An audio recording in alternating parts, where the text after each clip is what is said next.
Is your belief in God tied into this concept that we talked about, that what's useful is more important than what's true, or better than what's true? So do we know that God exists? I mean, we don't know. Correct. But it's useful to believe in God. That's a very good question. I think that believing in God certainly makes you more powerful. Yeah. Which is proof for God. If God makes you more powerful, then God is real. So maybe that's very simplistic, but if I believe in God and I'm a more powerful version of myself because I believe in him, then he must exist. Yes. God has made me more powerful. Well, it's the act of believing him that makes him exist. It's another way of saying what you just said. Correct, yeah. So this is why I believe faith is such an important thing. But I think everybody has a God anyway. Yes. There's no such thing as atheists. If you look at the people who say, oh, I don't believe in God, they worship a flag and a vaccine. Yeah. So everyone believes in something. Yeah. So you have to decide what your religion is. And I, once again, refuse to believe in anything that takes away power from me. I believe in things that make me more powerful. And I believe that believing in God gives you a new degree of strength.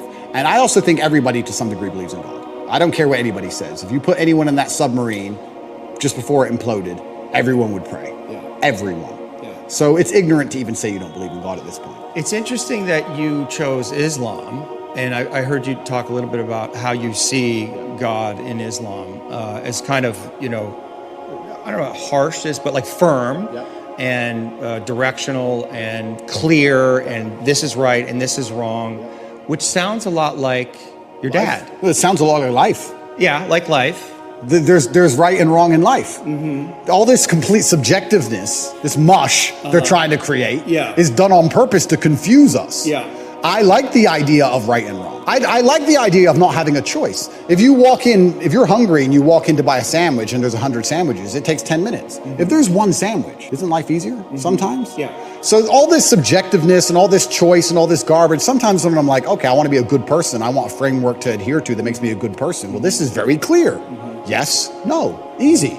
Do you have like embodied experiences of God? Like, do you relate to God in that way? I don't want to say supernatural, but like, do you feel God? I absolutely feel him, and there's certain times where I may feel particularly energetic. When do you feel God? So usually when I'm feeling powerful.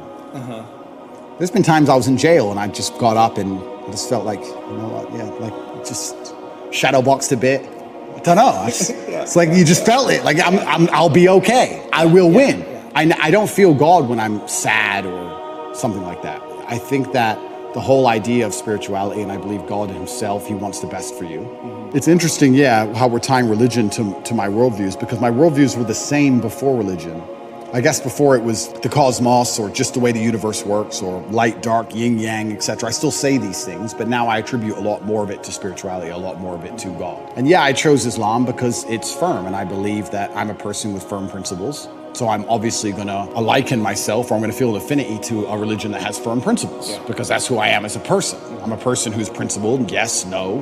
And I have no problem with people sitting with me and saying, what you're saying is bigoted, or what you're saying is wrong, or what you're saying is insensitive. I think Islam also has a similar issue. Yeah, I think you also chose the winning team. Oh, it's completely the winning team. It's the winning team. Because it's the winning team, and I didn't choose it because it's the winning team. It's just the winning team because it has principles. Yeah, I agree. And unfortunately, when you have no principles, if you don't believe in it, if you have no hard line, if you'll accept anything, then you don't believe in anything. Yeah. As soon as you'll accept anything, then you have no hardcore beliefs. If you have any set of principles, or you have any things you believe in, there's going to end up being a barrier, and the people who fall outside of those barriers are going to be offended by it. That's the reality of it. If you have a religion or a belief system that doesn't offend anybody, then it's not a religious or belief system. That's my view. So I chose the winning team because I think more and more people are starting to understand how important God is in society. This is the first time in human history we're testing society without God. And what do we have? We have evil. Yeah. We have Satanism. We have degeneracy. And I think that most people are starting to understand that God is really needed. When I was young, I used to make fun of Bible bashers. Let's make fun of them. And now I'm like, we need more. Where are they?